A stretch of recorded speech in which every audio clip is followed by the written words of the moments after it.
नमस्कार विद्यार्थी मित्रांनो, स्वागत आहे तुमचं आजच्या नवीन व्हिडिओमध्ये।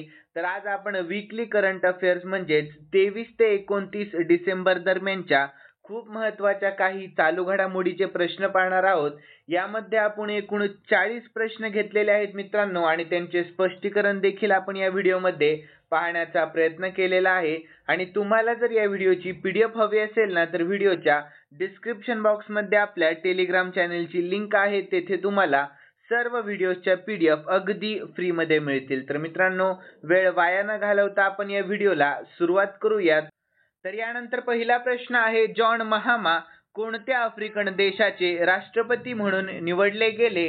तर याचे योग्य उत्तर ऑप्शन ए घाना या। कोणत्या? तर घाना या। तर याविषयी आपण महत्त्वाची माहिती पाहून घेऊयात।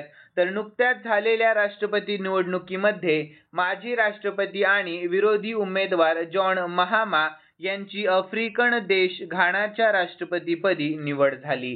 तर जेन नाना ओपोकू अग्नेमांग यांची देशाचे उपराष्ट्रपती म्हणून निवड झाली आहे। तर घानाच्या उपराष्ट्रपतीपदी निवड झालेल्या त्या पहिल्या महिला आहेत, लक्षात ठेवा।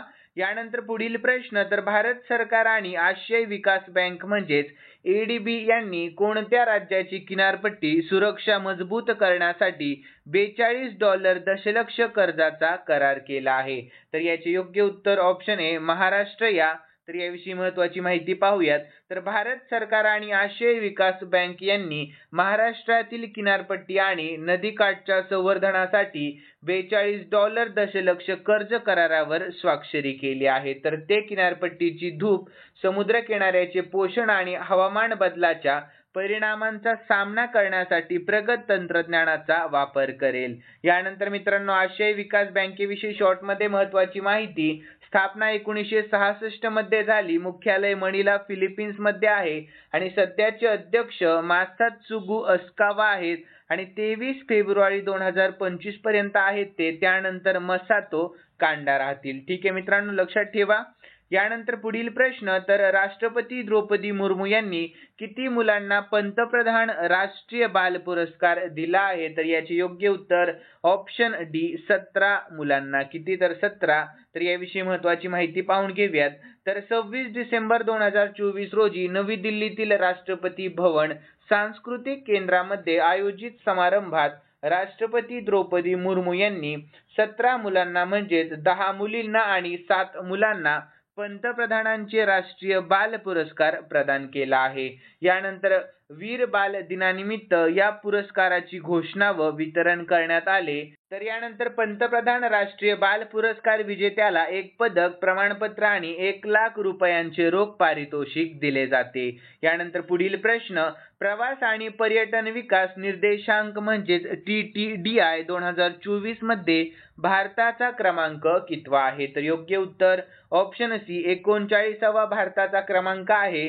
तर यानंतर याविषयी महत्त्वाची शॉर्टमध्ये माहिती पाहून घेऊया। तर वर्ल्ड इकॉनॉमिक फोरमने 2024 साठी travel and tourism development index मध्ये भारत 39व्या क्रमांकावर आहे।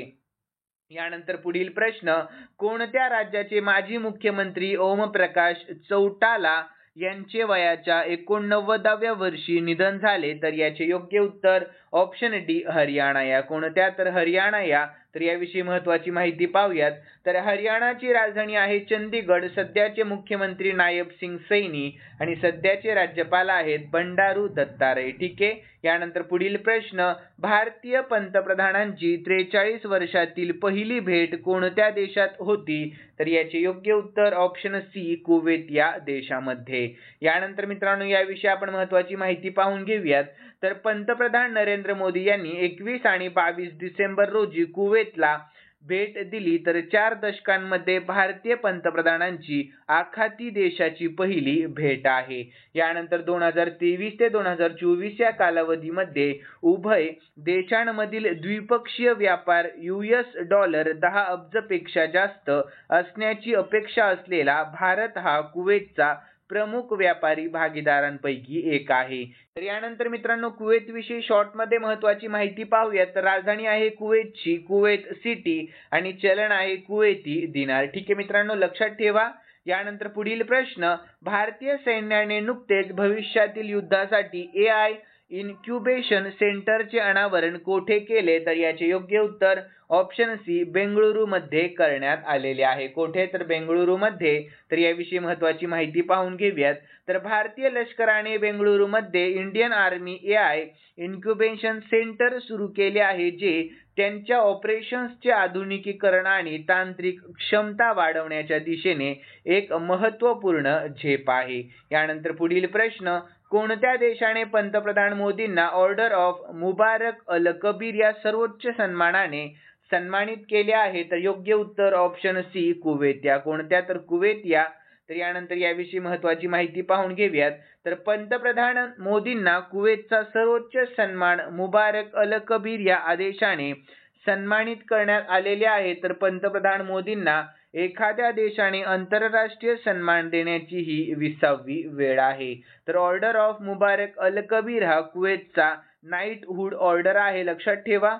यानंतर मैत्रीचे प्रतीक म्हणून हे राज्य प्रमुख परदेशी सार्वभौम आणि परदेशी राजघराण्यातील सदस्यांना दिले जाते. यानंतर पुढील प्रश्न, राष्ट्रीय शेतकरी दिवस कोणाच्या सन्मानार्थ साजरा केला जातो? तर योग्य उत्तर ऑप्शन बी चौधरी चरण सिंग यांच्या सन्मानार्थ साजरा केला जातो. तर याविषयी महत्त्वाची माहिती पाहूयात.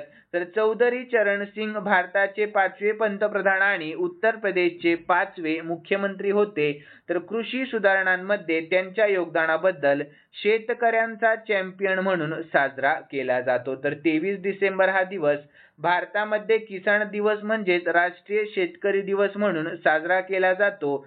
तर उत्तर भारतामध्ये सरकार स्थापन करणारे ते पहिले गैर काँग्रेस नेते होते. यानंतर 2024 साली त्यांना मरणोत्तर भारतरत्न प्रदान देखील करण्यात आलेला आहे. तर यानंतर पुढील प्रश्न आहे 10वा. तर ट्रम्प यांच्या AI धोरणासाठी कोणत्या भारतीयाला सल्लागार बनवण्यात आलेले आहे? तर याचे योग्य उत्तर ऑप्शन सी श्रीराम कृष्णन यांना. कोणाला? तर श्रीराम कृष्णन यांना.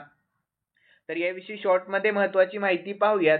तर अमेरिकेचे नवनिर्वाचित राष्ट्राध्यक्ष डोनाल्ड ट्रम्प यांची चेन्नईमध्ये जन्मलेल्या श्रीराम कृष्णन यांची white house office of science and technology पॉलिसीमध्ये AI साठी वरिष्ठ धोरण सल्लागार म्हणून नियुक्ती केलेली आहे.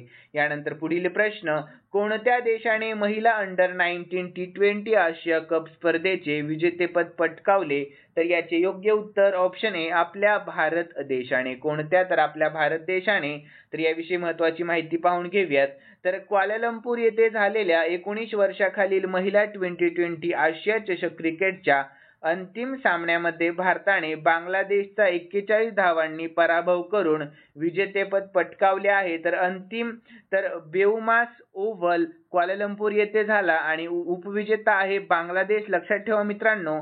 यानंतर पुढील प्रश्न, तर अलीकडेच राष्ट्रीय ई-विधान ॲप्लिकेशन NEVA शी जोडणारे कोणते राज्य विधानसभा भारतातील पहिले राज्य बनलेले आहे? तर याचे योग्य उत्तर ऑप्शन ए हिमाचल प्रदेश. कोणते? तर हिमाचल प्रदेश.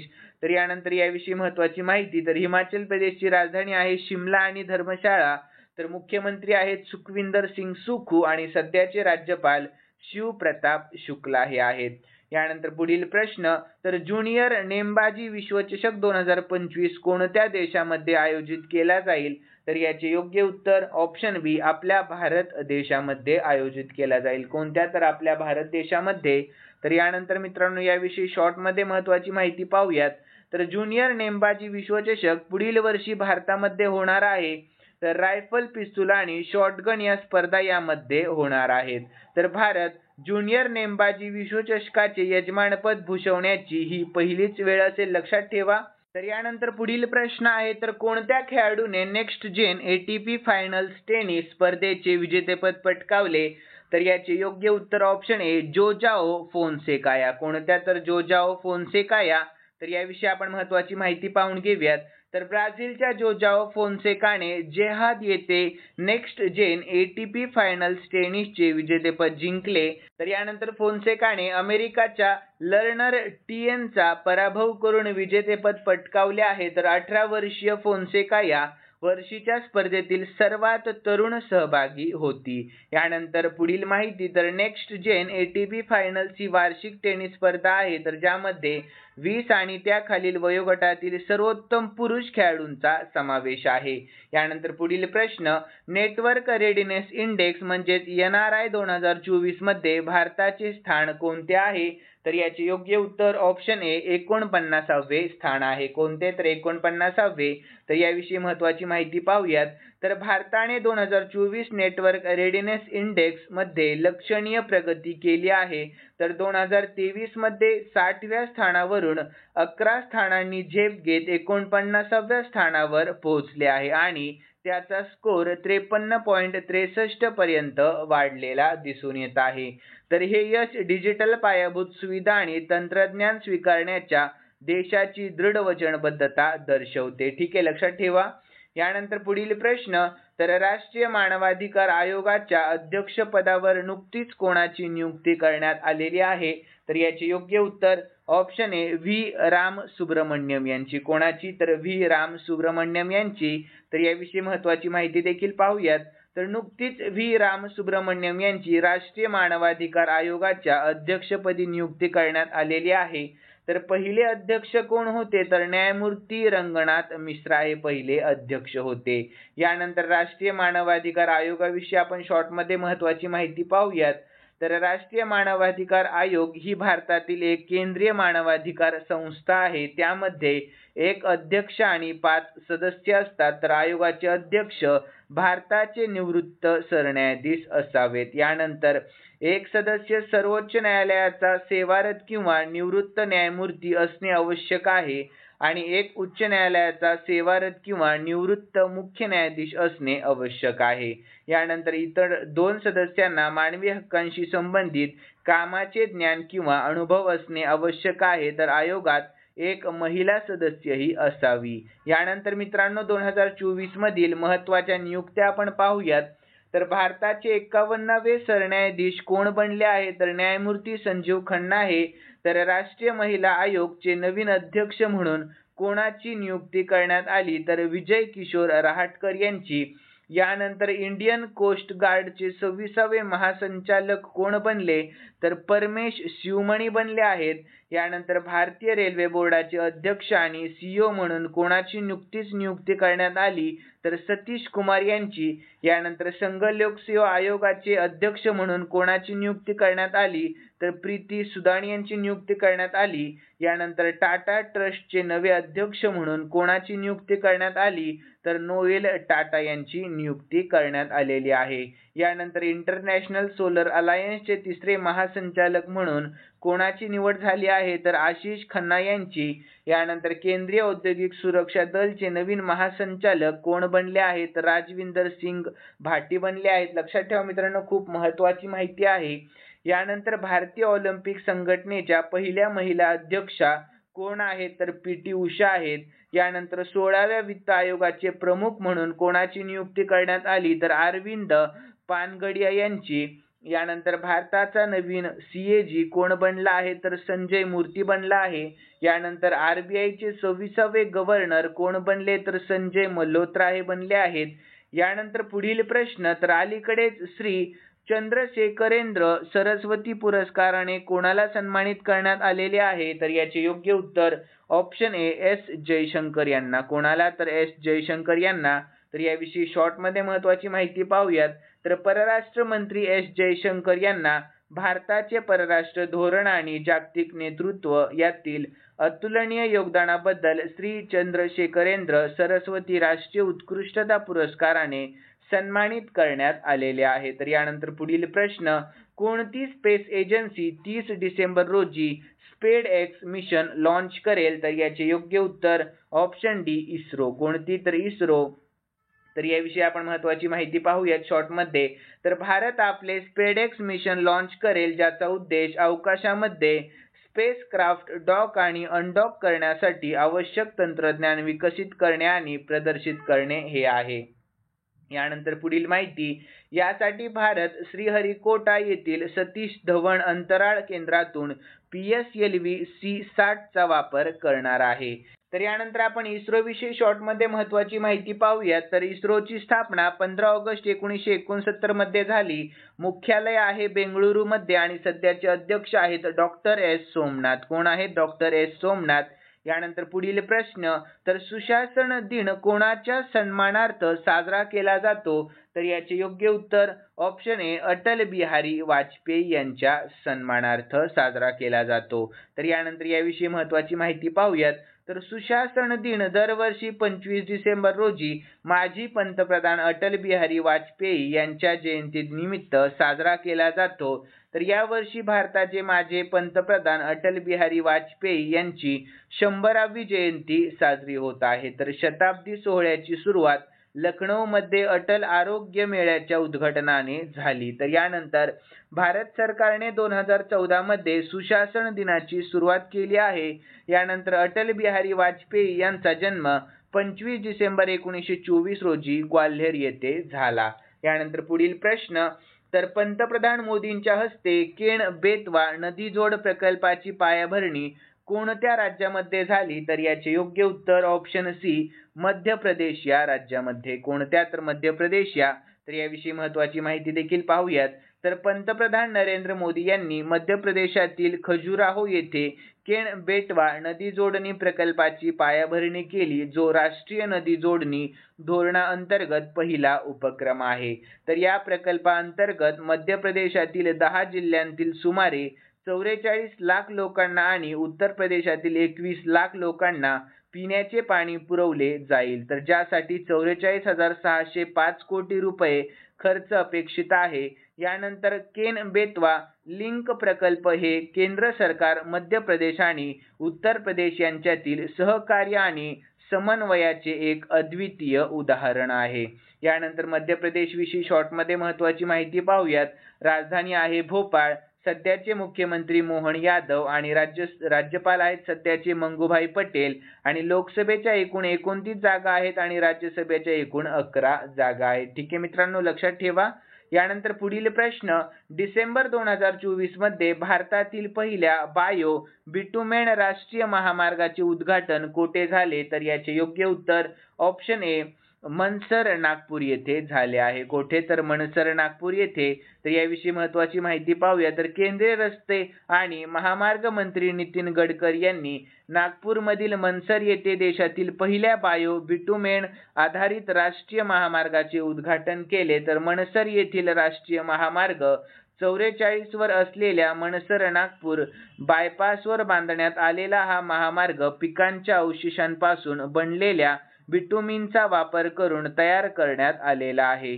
यानंतर मित्रांनो, देशातील हा अशा प्रकारचा पहिलाच राष्ट्रीय महामार्ग आहे. लक्षात ठेवा. यानंतर पुढील प्रश्न, तर कोणत्या राज्य किंवा केंद्रशासित प्रदेशाने परदेशामध्ये शिकणाऱ्या दलित मुलांचा खर्च उचलण्यासाठी डॉक्टर बाबासाहेब आंबेडकर शिष्यवृत्ती योजना सुरू केलेली आहे? तर याचे योग्य उत्तर ऑप्शन ए नवी दिल्ली या. कोणत्या? तर नवी दिल्ली या. तर याविषयी महत्त्वाची माहिती पाहून घेऊयात. तर आम आदमी पार्टीचे निमंत्रक अरविंद केजरीवाल यांनी डॉक्टर बाबासाहेब आंबेडकर शिष्यवृत्ती योजनेची घोषणा केली आहे. तर दलित कुटुंबातील मुलांचे शिक्षण आणि परदेशी विद्यापीठात जाण्याचा खर्च दिल्ली सरकार उचलणार असल्याचे केजरीवाल यांनी सांगितले आहे.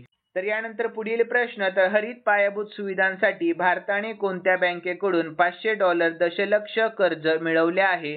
तर याचे योग्य उत्तर ऑप्शन सी एडीबी या बँकेकडून. कोणत्या? तर एडीबी या बँकेकडून. तर याविषयी महत्त्वाची माहिती पाहून घेऊयात. तर हरित आणि शाश्वत पायाभूत सुविधा प्रकल्पांना वित्तपुरवठा करण्यासाठी भारताने आशियाई विकास बँकेसोबत म्हणजेच एडीबी सोबत $500 दशलक्ष कर्ज करारावर स्वाक्षरी केली आहे. यानंतर आशियाई विकास बँकेविषयी शॉर्ट मध्ये महत्त्वाची माहिती पाहूयात आपण.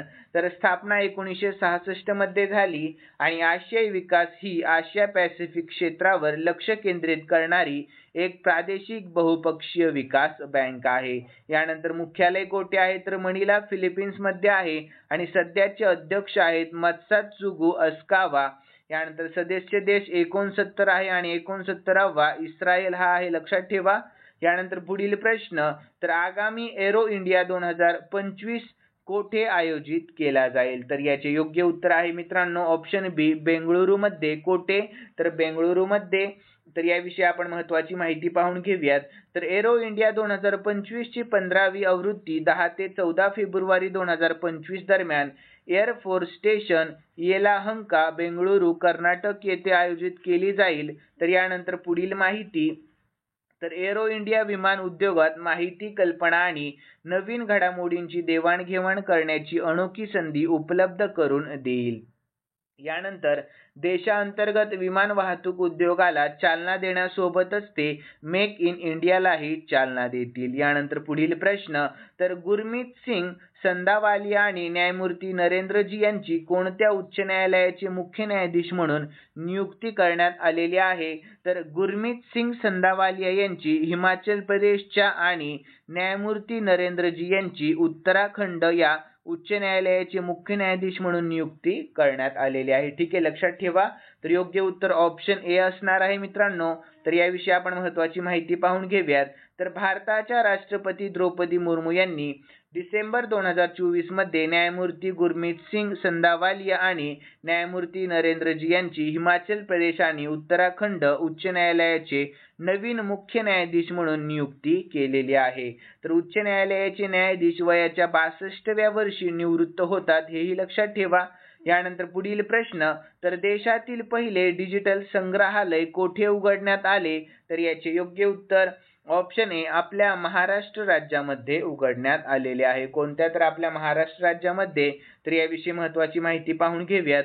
तर भारतातील पहिले डिजिटल संग्रहालय जगभरातील पर्यटकांसाठी खुले झाले आहे. तर त्याचे नाव आहे अभय प्रभावना. काय आहे? अभय प्रभावना.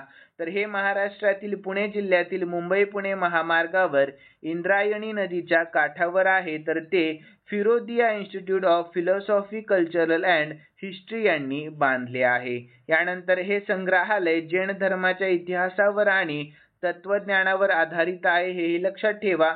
तर हे संग्रहालय 3.5 लाख स्क्वेअर फूट मध्ये पसरले आहे. यानंतर पुढील प्रश्न. तर आईसाके वलुइके यांची कोणत्या देशाच्या नवीन पंतप्रधानपदी निवड झाली आहे? तर योग्य उत्तर ऑप्शन ए टोंगाया. कोणत्या? तर टोंगाया. तर यानंतर आपण याविषयी महत्त्वाची माहिती पाहूया. तर आईसाके वलुइके यांची टोंगाचे नवीन पंतप्रधान म्हणून निवड करण्यात आलेली आहे. तर त्यांनी हुकावा मेलिकू सियाओसी सोवालिनी यांची जागा घेतलेली आहे. तर यानंतर टोंगाविषयी शॉर्टमध्ये महत्त्वाची माहिती. तर राजधानी आहे नुक्वलोफा, मुद्रा आहे पंगा आणि सध्याचे पंतप्रधान आईसाके वलुइके आहेत. यानंतर पुढील प्रश्न. तर प्रजासत्ताक दिन 2025च्या झांकीसाठी कोणत्या मंत्रालयाने सुवर्ण भारत वारसा आणि विकास ही थीम जाहीर केली आहे? तर याचे योग्य उत्तर ऑप्शन ए संरक्षण मंत्रालयाने. कोणत्या? तर संरक्षण मंत्रालयाने. तर याविषयी शॉर्टमध्ये महत्त्वाची माहिती पाहूयात. तर आंध्र प्रदेश, गुजरात, हरियाणा आणि चंदीगडसह 15 राज्य, केंद्रशासित प्रदेश, 11 केंद्रीय मंत्रालय विभाग सहभागी होतील. तर यानंतर पुढील प्रश्न. तर शाहू तुषार माने यांनी डिसेंबर 2024 मध्ये 67व्या राष्ट्रीय नेमबाजी चॅम्पियनशिप 2024 मध्ये पुरुषांच्या 10 मीटर एअर रायफल स्पर्धेमध्ये कोणते पदक जिंकले? तर याचे योग्य उत्तर ऑप्शन ए सुवर्ण पदक जिंकले आहे. कोणते? तर सुवर्ण पदक. तर याविषयी महत्त्वाची माहिती पाहून घेऊयात. तर शाहू तुषार मानेने भोपाळ येथे झालेल्या 67व्या राष्ट्रीय नेमबाजी स्पर्धेच्या वरिष्ठ गटामध्ये पुरुषांच्या 10 मीटर एअर रायफल स्पर्धेत सुवर्ण पदक जिंकले आहे. तर त्यांनी धनुष श्रीकांतला हरवून सुवर्ण पदक जिंकले आहे. ठीक आहे, लक्षात ठेवा. यानंतर पुढील प्रश्न. तर बाल्ड ईगल म्हणजेच गरुड अधिकृतपणे कोणत्या देशाचा राष्ट्रीय पक्षी म्हणून घोषित करण्यात आलेला आहे? तर याचे योग्य उत्तर ऑप्शन ए अमेरिका या. कोणत्या? तर अमेरिका या. तर याविषयी महत्त्वाची माहिती पाहून घेऊयात. तर बाल्ड ईगल अधिकृतपणे युनायटेड स्टेट्स ऑफ अमेरिकाचा राष्ट्रीय पक्षी बनला आहे. तर हा पक्षी 240 वर्षांहून अधिक काळ अमेरिकाच्या ताकदीचे आणि सामर्थ्याचे प्रतीक आहे.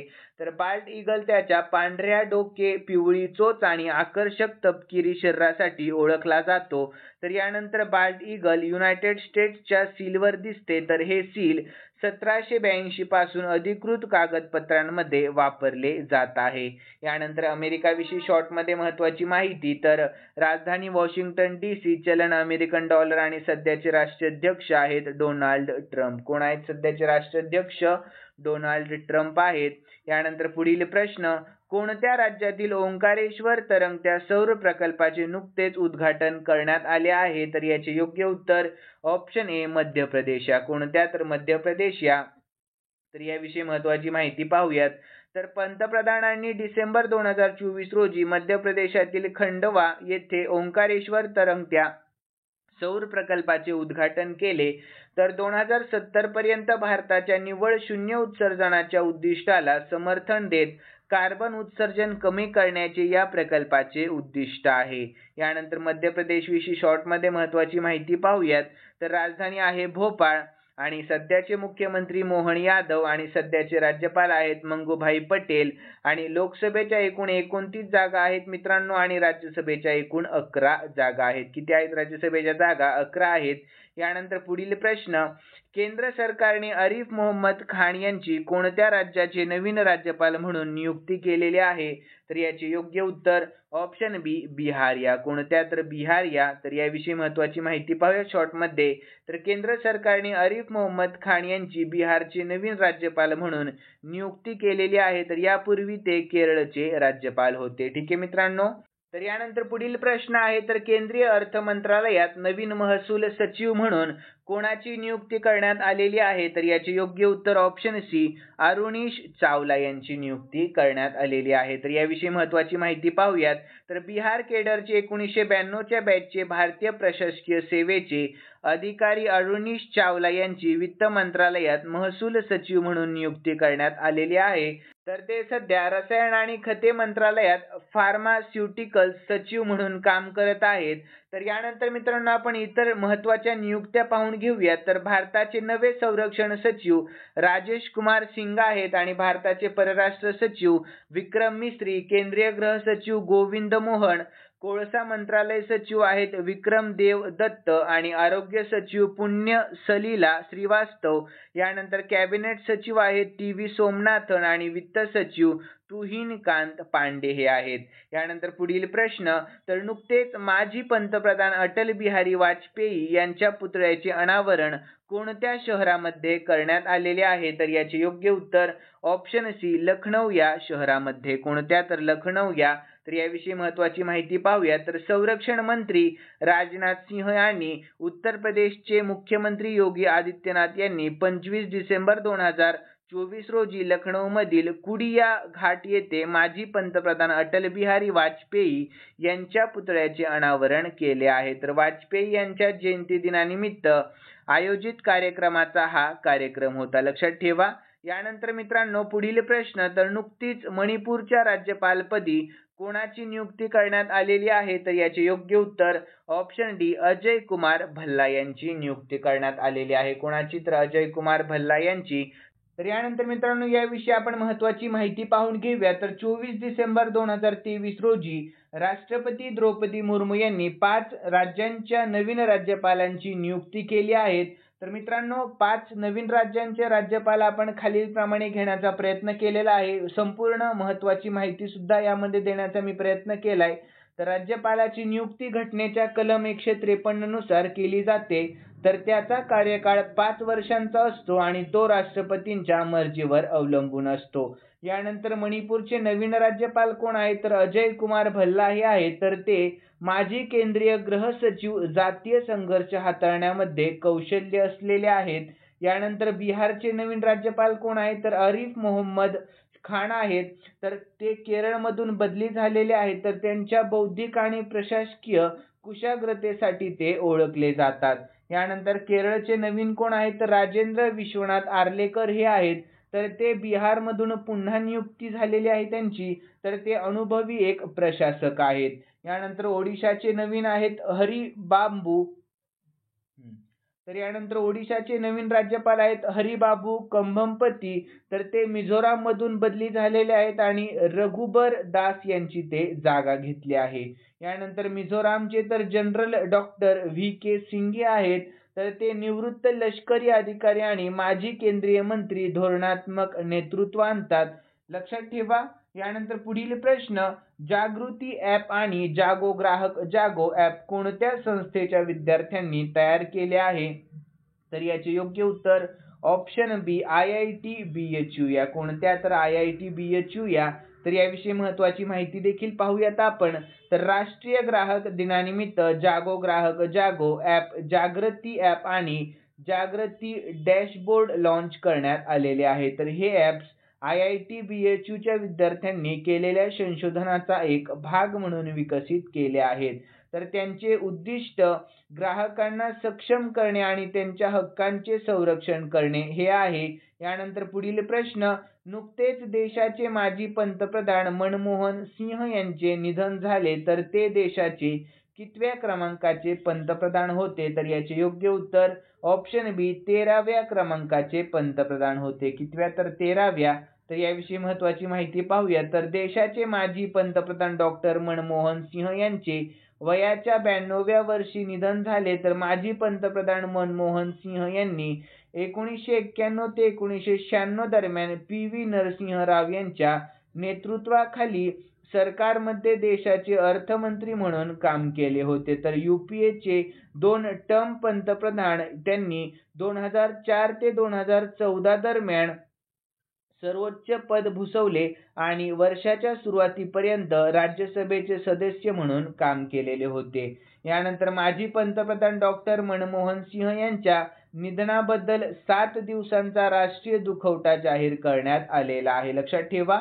यानंतर पुढील प्रश्न, तर ब्रह्मपुत्रा नदीवरील जगातील सर्वात मोठे धरण कोणत्या देशाने मंजूर केले आहे? तर याचे योग्य उत्तर ऑप्शन ए चीन या. कोणत्या? तर चीन या. तर याविषयी महत्त्वाची माहिती पाहूया. तर चीनने तिबेटमधील ब्रह्मपुत्रा नदीवरील जगातील सर्वात मोठ्या $137 अब्ज धरणाला मंजुरी दिली आहे. तर हे धरण दरवर्षी 300 अब्ज किलोवॅट तासांपेक्षा जास्त वीज निर्माण करण्याच्या चीनच्या 14व्या पंचवार्षिक योजनेचा एक भाग आहे. तर यानंतर हे धरण हिमालयातील एक विस्तीर्ण खोऱ्यात बांधले जाईल, जिथे ब्रह्मपुत्रा नदी U-टर्न घेते आणि अरुणाचल प्रदेश आणि नंतर बांगलादेशात वाहते. तर यानंतर पुढील प्रश्न आहे, तर हॉकी इंडिया लीग 2024-25 कोठे सुरू झाला आहे? तर याचे योग्य उत्तर ऑप्शन बी ओडिशामध्ये सुरू झाला आहे. कोठे? तर ओडिशामध्ये. तर याविषयी महत्त्वाची माहिती पाहून घेऊयात. तर हॉकी इंडिया लीग म्हणजेच HIL 2024-25 राउरकेला ओडिशा येथील बिरसा मुंडा हॉकी स्टेडियममध्ये सुरू होईल. तर लीग 2 टप्प्यांमध्ये होणार आहे. तर पहिला टप्पा 28 डिसेंबर ते 18 जानेवारी पर्यंत चालेल. तर त्यानंतर दुसरा टप्पा 19 जानेवारी पासून सुरू होईल. यानंतर उपांत्य फेरी 31 जानेवारी रोजी तर महाअंतिम फेरी 1 फेब्रुवारी 2025 रोजी होणार आहे. यानंतर आपण हॉकी इंडिया विषयी शॉर्टमध्ये महत्त्वाची माहिती पाहूया. तर स्थापना 20 मे 2009 मध्ये झाली. मुख्यालय नवी दिल्लीमध्ये आहे आणि सध्याचे अध्यक्ष आहेत दिलीप तिर्की. कोण आहेत सध्याचे अध्यक्ष? दिलीप तिर्की हे. यानंतर पुढील प्रश्न, तर पार्कर सोलर प्रोब ऐतिहासिकदृष्ट्या सूर्याच्या सर्वात जवळ पोहोचले आहे, तर ते कोणत्या अंतराळ संस्थेशी संबंधित आहे? तर याचे योग्य उत्तर ऑप्शन ए नासा या. कोणत्या? तर नासा या. तर याविषयी महत्त्वाची माहिती पाहूयात. तर नासाच्या पार्कर सोलर प्रोबने सूर्याच्या पृष्ठभागापासून 6.1 दशलक्ष किलोमीटर अंतरावर सूर्याच्या सर्वात जवळचा दृष्टिकोन सुरक्षितपणे पूर्ण केला. तर 2018 मध्ये लॉन्च केलेले मिशन सूर्याचे बाह्य वातावरण आणि सौर वाऱ्याच्या उत्पत्तीचे अन्वेषण करते. लक्षात ठेवा. यानंतर नासाविषयी शॉर्टमध्ये महत्त्वाची माहिती, तर स्थापना 29 जुलै 1958 मध्ये झाली आणि मुख्यालय वॉशिंग्टन DC आणि अध्यक्ष आहेत सध्याचे बिल नेल्सन आहेत. कोण? तर बिल नेल्सन. यानंतर मित्रांनो एक प्रश्न मी एक्स्ट्रा ठेवलेला आहे तुमच्यासाठी. तर मैया सांडू यांनी कोणत्या देशाच्या राष्ट्रपती म्हणून शपथ घेतली आहे? तर याचे योग्य उत्तर ऑप्शन बी मोल्डोवा या. कोणत्या? तर मोल्डोवा या. तर याविषयी महत्त्वाची माहिती पाहूया शॉर्टमध्ये मोल्डोवा विषयी. तर मोल्डोवाची राजधानी आहे चिसिनाऊ, चलन आहे मोल्डोवन ल्यू. ठीक आहे. यानंतर मित्रांनो खालील 2 प्रश्न मी स्पेशली तुमच्यासाठी ठेवलेले आहेत आणि हे 2 प्रश्न आपण या वीकली करंट अफेअर व्हिडिओमध्ये पाहिलेत आणि या आठवड्यामध्ये देखील आपण हे 2 प्रश्न पाहिलेले आहेत आणि जर तुम्ही हा व्हिडिओ मन लावून पाहिलेला असेल तर तुम्हाला नक्कीच या प्रश्नाचे उत्तर येईल अशी मी अपेक्षा करतो. तर हॉकी इंडिया लीग 2024-25 कोठे सुरू झाली? तर याचे योग्य उत्तर तुम्हाला आपल्या कमेंट बॉक्समध्ये सांगण्याचा प्रयत्न करायचा आहे. यानंतर पुढील प्रश्न, तर देशातील पहिले डिजिटल संग्रहालय कोठे उघडण्यात आले? तर याचेही योग्य उत्तर तुम्हाला आपल्या कमेंट बॉक्समध्ये सांगण्याचा प्रयत्न करायचा आहे मित्रांनो. आणि तुम्हाला जर आजचा व्हिडिओ आवडलेला असेल तर नक्कीच या व्हिडिओला लाईक करा आणि सबस्क्राईब करायला अजिबात विसरू नका. तर चला भेटूयात नवीन व्हिडिओमध्ये. धन्यवाद.